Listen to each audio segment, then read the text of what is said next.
Everyone, Shri Giriraj Maharaj group of institutions की तरफ से बीएड ऑनलाइन क्लासेस में आप सभी का स्वागत है। तो आज का चैप्टर हमारा रहेगा comparative and critical study of traditional assessment system and grading system, जो कि हमारा यूनिट 4 का लास्ट चैप्टर है। तो आज के चैप्टर में हम पढ़ेंगे कि ट्रेडिशनल असेसमेंट सिस्टम जो है उसको हम कंपेयर और क्रिटिकली किस तरीके से स्टडी कर सकते हैं। तो सबसे पहले हम जानेंगे कि ट्रेडिशनल असेसमेंट सिस्टम होता क्या है। तो जो ट्रेडिशनल असेसमेंट सिस्टम है उसको हम कंपेयर करेंगे किससे? क्रिटिकल स्टडी से और ग्रेडिंग सिस्टम से। तो सबसे पहले हम जानेंगे meaning of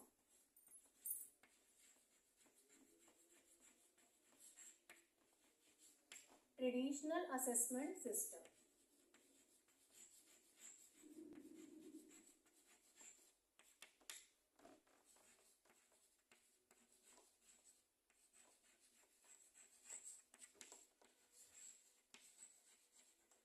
traditional assessment system होता क्या है? तो ट्रेडिशनल असेसमेंट सिस्टम वो मेथड होता था जिसके जरिए से हम बच्चों की जो लर्निंग थी उसको इवेल्युएट करते थे। किसके द्वारा? रिटन टेस्ट के द्वारा या फिर मार्क्स के द्वारा। कि रिटन एग्जामिनेशन और मार्क्स के द्वारा हम जब बच्चों की लर्निंग थी उसको इवेल्युएट करते थे। ये कौन सा मेथड था? ये ओल्ड मेथड था। तो इसी मेथड को हम ट्रेडिशनल असेसमेंट सिस्टम भी कहते हैं। इसका मीनिंग हम लिख लेंगे कि दिस सिस्टम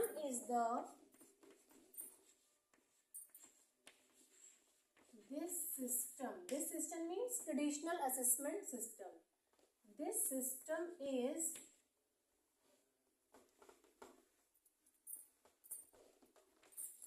द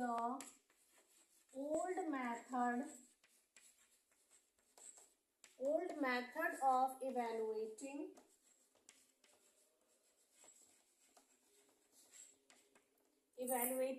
students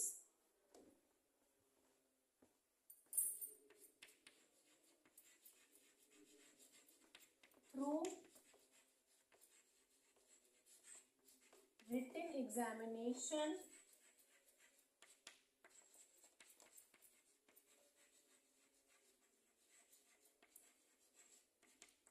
और मार्क्सों के द्वारा या रिटन एग्जामिनेशन के द्वारा जो बच्चों का हम एवेल्युएशन करते हैं वही ट्रेडिशनल असेसमेंट सिस्टम कहलाता है। अब आगे हम इसके फीचर्स देखेंगे कि ट्रेडिशनल असेसमेंट सिस्टम के फीचर्स क्या क्या होते हैं, इसके एडवांटेजेस क्या क्या होते हैं। तो सबसे पहले हम जानेंगे features of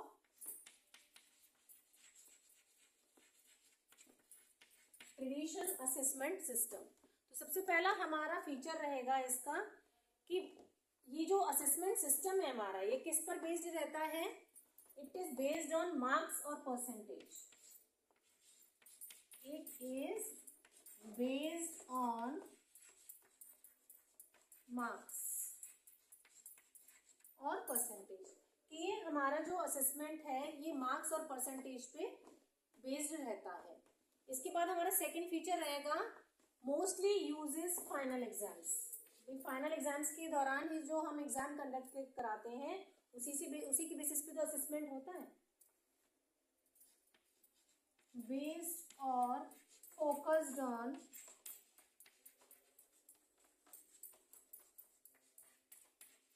final examination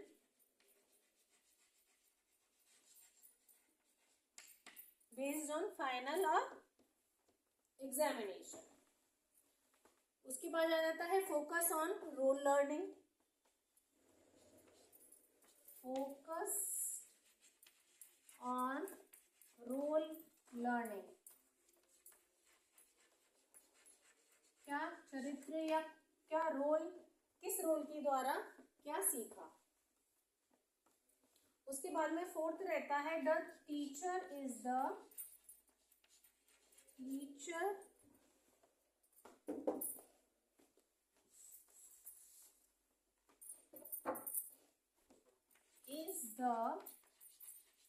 sole behavior. जो टीचर है वो एक सोल बिहेवियर का काम करता है। तो ये ट्रेडिशनल असेसमेंट सिस्टम के हमारे 4 फीचर्स हैं जो मैंने आपको समझाए कि सबसे पहले तो है it is based on marks, दूसरा है हमारा इट इज फोकस्ड और बेस्ड ऑन फाइनल एग्जामिनेशन की जो फाइनल एग्जामिनेशन होती है उन्हीं के द्वारा हम इस असेसमेंट सिस्टम को कर सकते हैं। तीसरा रहता है it is focused on rote learning और चौथा है हमारा teacher is the sole behaviour. तो ये हमारे फीचर्स जानने के बाद में ट्रेडिशनल असेसमेंट सिस्टम के फीचर्स के बाद अब हम जानेंगे एडवांटेजेस क्या क्या होते हैं कि इस ट्रेडिशनल असेसमेंट के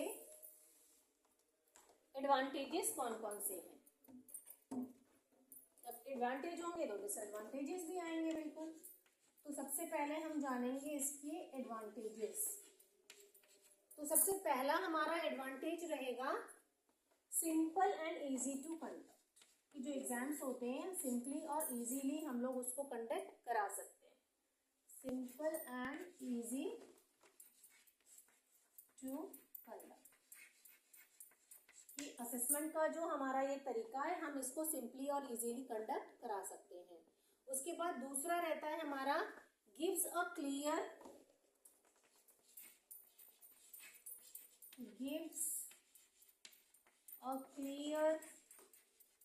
न्यूमेरिकल स्कोर।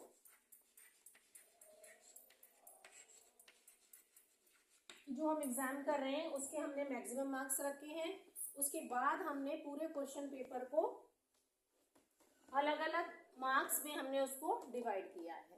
उनके बेसिस पे बच्चों मार्क्स स्कोर करता है या परसेंटेज स्कोर करता है, लाइक परसेंटेज। ठीक है। उसके बाद में थर्ड हमारा एडवांटेज रहेगा useful for comparison of students. ये जो हमारा असेसमेंट है यूजफुल रहता है, useful for comparing the students कि बच्चों में कंपेयरिंग करने के लिए, जिससे कि बच्चे मोटिवेट हो, कि बच्चों को प्रेरणा को हो कि इसके मुझसे ज़्यादा नंबर आए या इसकी मुझसे ज़्यादा परसेंटेज आई, इसलिए मुझे भी ज़्यादा पढ़ाई करनी पड़ेगी कि जिससे कि मेरी इस बार सेकंड रैंक आई है, इस बार मुझे ज़्यादा पढ़ना है, मैं इसको पीछे छोड़ के मेरी फर्स्ट रैंक आए, उसके लिए मुझे और ज़्यादा अधिक मेहनत करनी पड़ेगी, जो भी मेरे डाउट्स हैं वो क्लियर करने पड़ेंगे। उसके बाद चौथा रहता है हमारा मेंटेन यूनिफॉर्मिटी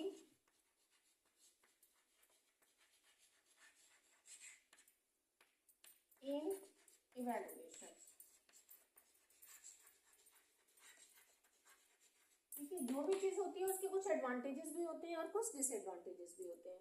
तो ये एडवांटेजेस में हमारा ये है कि इस सिस्टम से हमें जो यूनिफॉर्मिटी होती है यानी एक रूपता से हम बच्चों का इवैल्यूएशन करते हैं, कोई भी हम पार्शलिटी नहीं करते हैं कि कोई बच्चा हमारा फेवरेट है तो उसको ज़्यादा मार्क्स दे दें या किसी बच्चे को कम कर दें। हम बच्चे की परफॉर्मेंस के बेस पे ही बच्चों का इवैल्यूएशन करते हैं।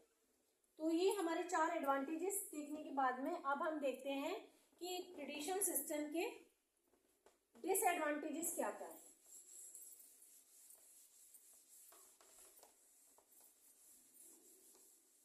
तो सबसे पहला हमारा डिसएडवांटेज रहेगा एनकरेज क्रैमिंग। डिसएडवांटेज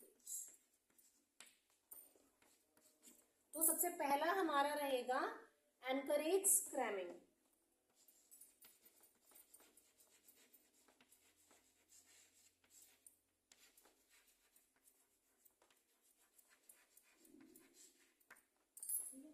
ये एनकरेज क्रैमिंग में आ जाता है कि जो बच्चे कुछ वीक स्टूडेंट्स होते हैं उनके अंदर जो एक क्रैमिंग की भावना होती है वो उसको बढ़ाते हैं, जो कि एक डिसएडवांटेज कहलाता है। इस थोड़ा सा दूर लिख गया है, इसको मैं पास में लिख देती हूँ, ऐसा लग रहा है कि वो डिस अलग वर्ड है, डिसएडवांटेज। ठीक है, तो पहला हो जाएगा हमारा एनकरेज क्रैमिंग। दूसरा हो जाएगा ignore individual differences. Ignore individual differences.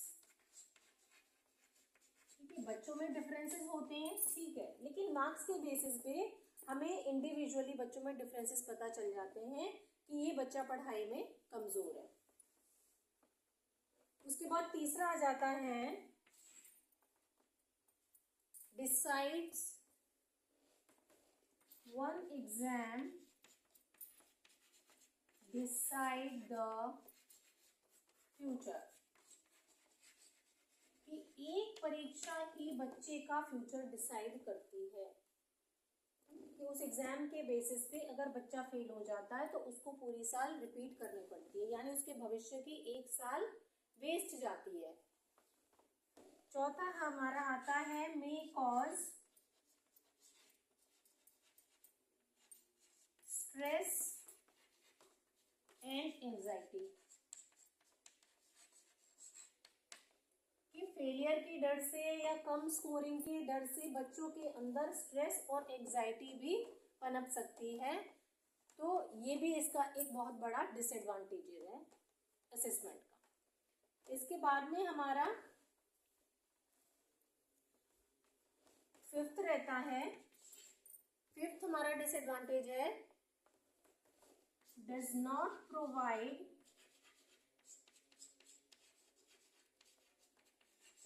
Feedback, या does not provide detailed feedback और स्ट्रेंथ्स एंड वीकनेस, कि जो हम स्ट्रेंथ और वीकनेस बच्चों की प्रोवाइड कराते हैं, फीडबैक देते हैं, इनका भी बहुत ही डिसएडवांटेजेस हमें देखने को मिलते हैं, कि जो हम बच्चे की वीकनेस होती हैं उनको जो हम दिखाते हैं तो बच्चों का इस पर नेगेटिव इफेक्ट पड़ता है। तो ये हमने अभी डिसएडवांटेजेस और एडवांटेजेस पढ़े। इसके बाद हम देखते हैं grading system. Traditional assessment system के बाद हम ग्रेडिंग सिस्टम के बारे में जानेंगे, फिर इन दोनों का कंपैरिजन करेंगे कि ट्रेडिशनल असेसमेंट सिस्टम बेटर है या ग्रेडिंग सिस्टम बेटर है। देखिए पहले तो तभी मैंने आपको पहले भी बताया था कि जो ट्रेडिशनल असेसमेंट सिस्टम है जिसमें हम रिटन एग्जाम्स कंडक्ट कराते थे वो हमारा ओल्ड सिस्टम था। अब न्यू सिस्टम जो हमारा एनईपी फॉलो कर रही है वो है ग्रेडिंग सिस्टम, जो कि एक बहुत ही बेटर पॉलिसी है। तो ग्रेडिंग सिस्टम का हम मीनिंग समझेंगे। सबसे पहले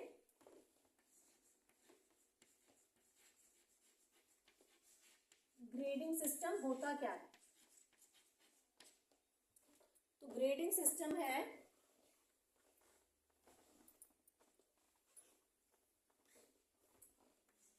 ग्रेडिंग सिस्टम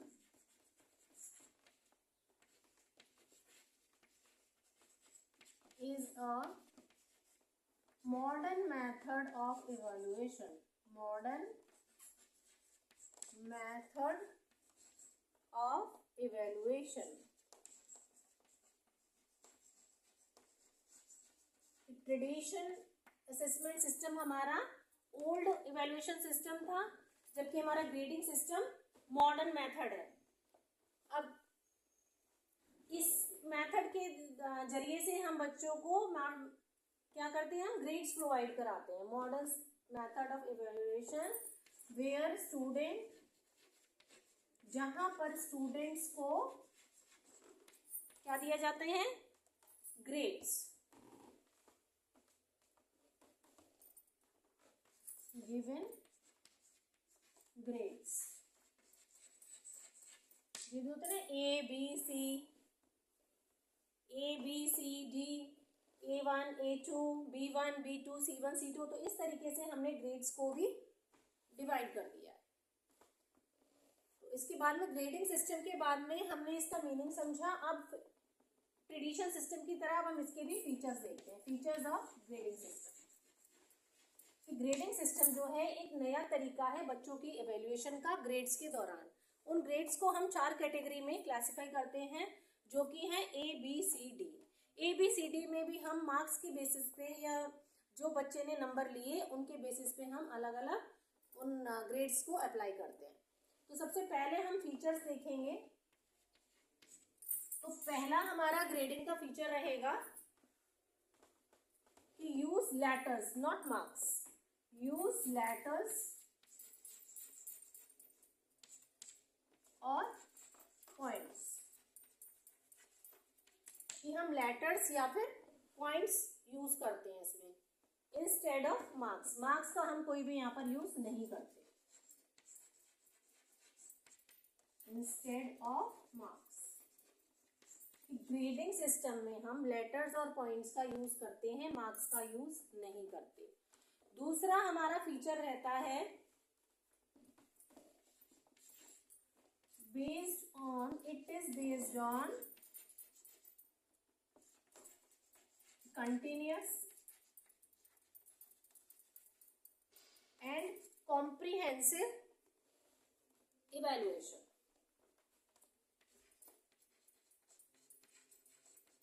comprehensive evaluation, ये जो ग्रेडिंग सिस्टम है ये लगातार चलने वाला इवैल्यूएशन है, ये कभी भी रुकता नहीं है। इसके बाद में तीसरा आता है, तीसरा हमारा ग्रेडिंग का फीचर रहता है कंसीडर एज, क्लास टेस्ट में कर देते हैं हम इसको, प्रोजेक्ट्स में कर देते हैं, ठीक है, प्रोजेक्ट्स में कर देते हैं, असाइनमेंट्स में कर देते हैं, बिहेवियर में कर देते हैं, अटेंडेंस में कर देते हैं, इन सब में हम इसको कंसिडर कर देते हैं ग्रेडिंग्स को। उसके बाद में चौथा रहता है हमारा अटेंडेंस बिहेवियर, तीसरा। अब हमारा चौथा इसका फीचर रहेगा descriptive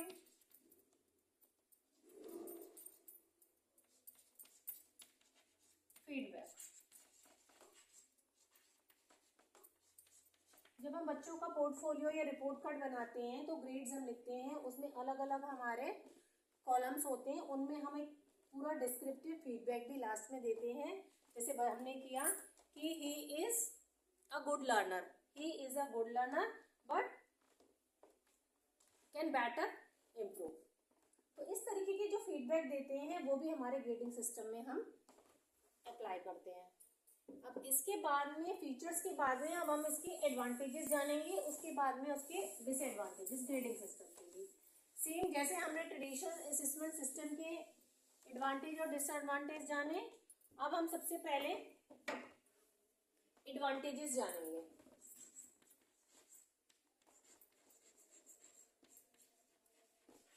advantages of grading system.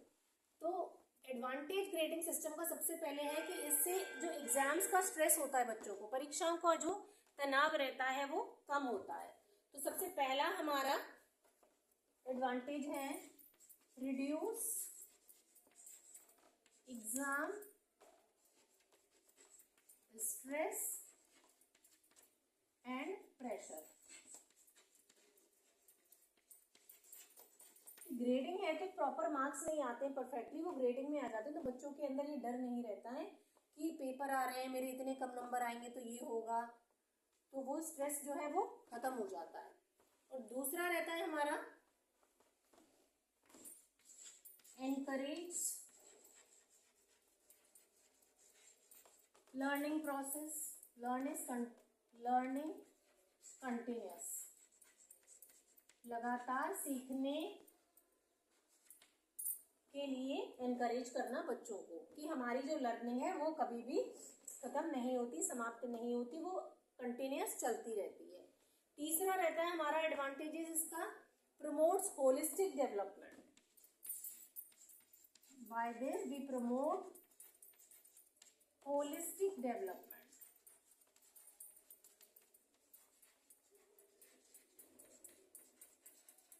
Grading system से हम होलिस्टिक डेवलपमेंट को प्रमोट करते हैं। चौथा हमारा रहता है मेक्स फेयरर इवैल्यूएशन, जो कि हमारा इसका लास्ट एडवांटेज है कि जो हमारा इवैल्यूएशन होता है वो बहुत ही फेयर रहता है। तो ये चार हमारे एडवांटेजेस थे। इसमें पहला था हमारा reduce exam stress and pressure, दूसरा था हमारा एनकरेज लर्निंग कंटिन्यूअस, तीसरा था हमारा प्रमोट होलिस्टिक डेवलपमेंट, और चौथा था हमारा मेक फेयर इवेल्युएशन, की जो इवेल्युएशन होती है वो फेयरली बनाई जाती है। अब इसके बाद हम जानते हैं इसके डिसएडवांटेजेस। अब हम इसके कुछ डिसएडवांटेजेस भी देख लेते हैं क्या क्या होते हैं।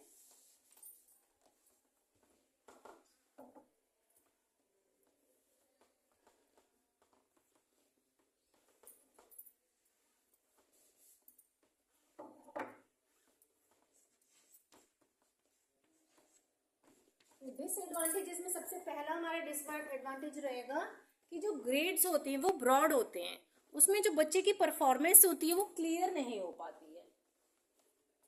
ये एक्चुअल जो परफॉर्मेंस है वो हमेशा हिडन ही रह जाती है। तो सबसे पहला हमारा डिसएडवांटेज यही हो जाएगा कि grades are broad, grades are broad.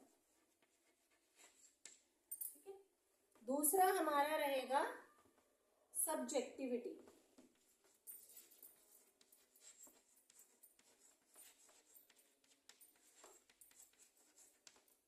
कि एक सब्जेक्टिविटी पर्टिकुलर में इफेक्ट हो जाती है जब ग्रेड्स हो जाते हैं। नॉट प्रेफर एग्जैक्ट मार्क्स, जो एग्जैक्ट मार्क्स है वो हमें पता नहीं चल पाते हैं कि हमारे बच्चे ने इस सब्जेक्ट में इतने मार्क्स स्कोर किए। चौथा हमारा रहता है डिफिकल्ट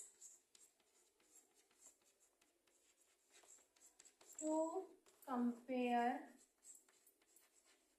द स्टूडेंट्स, कि परफॉर्मेंस के बेस पे हम बच्चों में कंपैरिजन नहीं कर पाते हैं। क्योंकि ग्रेडिंग में क्या होता है कि ए ग्रेड आई कि A1 है 90 से 100 तक की A1 हुई। अब A1 में 95 वाला भी हो सकता है, 99 वाला हो सकता है, 92 वाला भी हो सकता है। अब हम कैसे कंपैरिजन करेंगे? या तो हम डीपली उसके मार्क्स का पूरा एनालाइज करेंगे कि इसके कितने मार्क्स थे, उस बेसिस पे हम फर्स्ट सेकंड थर्ड करेंगे, लेकिन इसमें थोड़ी सी डिफिकल्टी होती है। तो ये हमारे 4 डिसएडवांटेजेस थे इसके, कि grades are broad, subjectivity, not prefer exact marks, difficult to compare the students. अब लास्ट में हम दोनों का एक कंपैरिजन टेबल बना लेते हैं, जिनके बेसिस पे हम ट्रेडिशनल असेसमेंट और ग्रेडिंग सिस्टम को समझेंगे, जो कि हमारे लिए आसान रहेगा। तो ये पूरे स्टडी करने के बाद में हमें टेबल बना लेते हैं। चलिए, तो यहाँ हम बनाते हैं कंपैरिजन टेबल किस किस का।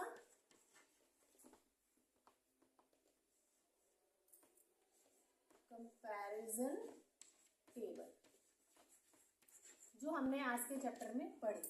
तो एक साइड हो जाएगा हमारा ट्रेडिशनल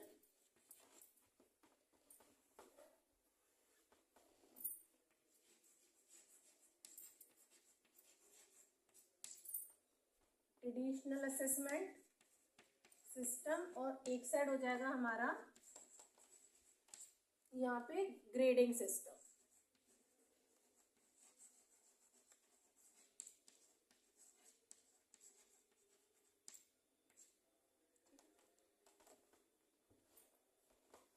और यहाँ पे हो जाएगा हमारा बेसिस, कि इसके बेसिस क्या क्या थे।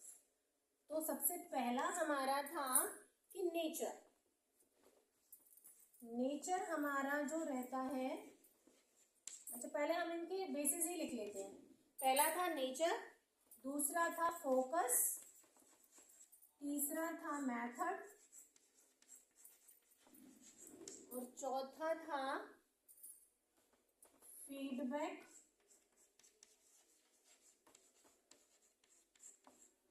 पांचवा और छठवा।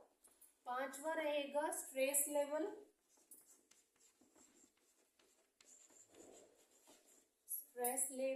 फेयरनेस एंड करेज, फेयरनेस, और 7th है हमारा एंड करेज। ठीक है, तो ये 7 हमारे इसके बेसिक्स हो गए। उसके बाद में देखेंगे अब हम ट्रेडिशनल सिस्टम में नेचर क्या होता है। ट्रेडिशनल सिस्टम का मार्क्स बेस्ड होता है ये, इसमें मार्क्स दिए जाते हैं, मार्क्स प्रोवाइड किए जाते हैं स्टूडेंट्स को। और ग्रेडिंग सिस्टम में होता है गिवन ग्रेड्स।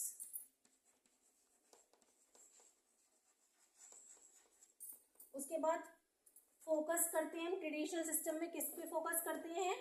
एकेडमिक अचीवमेंट को खाली, इसमें हम एकेडमिक को, इसमें सिर्फ ट्रेडिशनल सिस्टम में हम एकेडमिक पर फोकस करते हैं। और ग्रेडिंग सिस्टम में होलिस्टिक डेवलपमेंट, कि ओवरऑल बच्चे की क्या डेवलपमेंट है।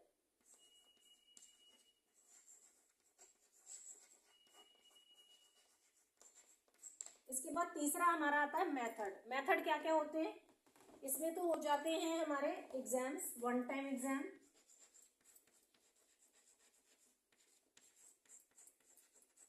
और ग्रेडिंग सिस्टम में हमारा हो जाते हैं कंटिन्यूस इवैल्यूएशन,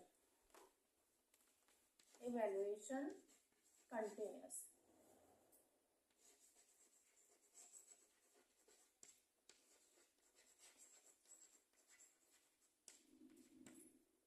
उसके बाद आ जाता है फीडबैक। तो ट्रेडिशनल का फीडबैक रहता है लिमिटेड, और ग्रेडिंग सिस्टम का रहता है डिटेल।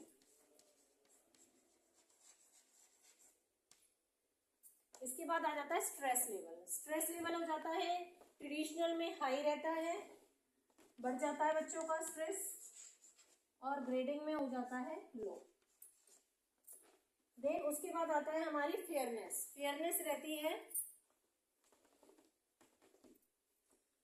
लो फ्लेक्सिबल,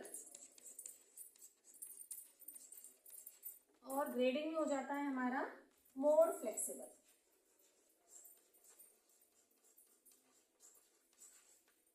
इसके बाद लास्टली रहता है हमारा एनकरेज। एनकरेज हम करते हैं रोल लर्निंग को, रोल लर्निंग।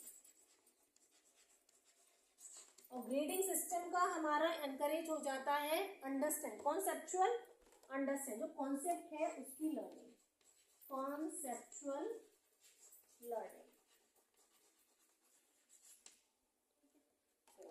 और सबसे लास्ट में हमारा रह जाता है इसमें टीचर्स रोल। टीचर का क्या रोल रहता है? ट्रेडिशनल सिस्टम में तो एग्जामिनर रहता है, एज ए एग्जामिनर, और इसमें रहता है एज अ फैसिलिटेटर या इवैल्यूएटर। इवैल्यूएटर, इवैल्यूएटर और फैसिलिटेटर।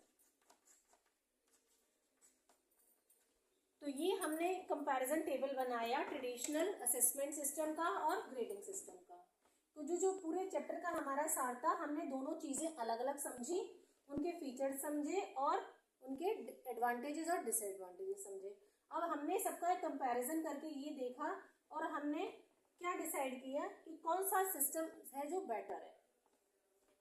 तो सबसे पहले हम देखेंगे कि ट्रेडिशनल सिस्टम का नेचर क्या रहता है। तो ट्रेडिशनल नेचर सिस्टम का जो नेचर है वो मार्क्स बेस्ड रहता है, और ग्रेडिंग सिस्टम का जो नेचर है वो गिवन ग्रेड्स पे डिपेंड करता है, उसमें बच्चों को ग्रेड्स दिए जाते हैं। उसके बाद हम फोकस करते हैं ट्रेडिशनल सिस्टम में एकेडमिक पे, और ग्रेडिंग सिस्टम में हम फोकस करते हैं holistic development of the student. Then methods, traditional में होता है one time exam, it will be written exam, और ग्रेडिंग सिस्टम में रहता है इवैल्यूएशन, जो कि कंटिन्यू चलता रहता है पूरे साल। उसके बाद हम रहता है हमारा फीडबैक। तो फीडबैक ट्रेडिशनल में रहता है हमारा लिमिटेड, और ग्रेडिंग सिस्टम में रहता है हमारा डिटेल। देन स्ट्रेस, फीडबैक का स्ट्रेस लेवल आता है। Stress level traditional assessment system में रहता है हाई, और ग्रेडिंग सिस्टम में रहता है लो।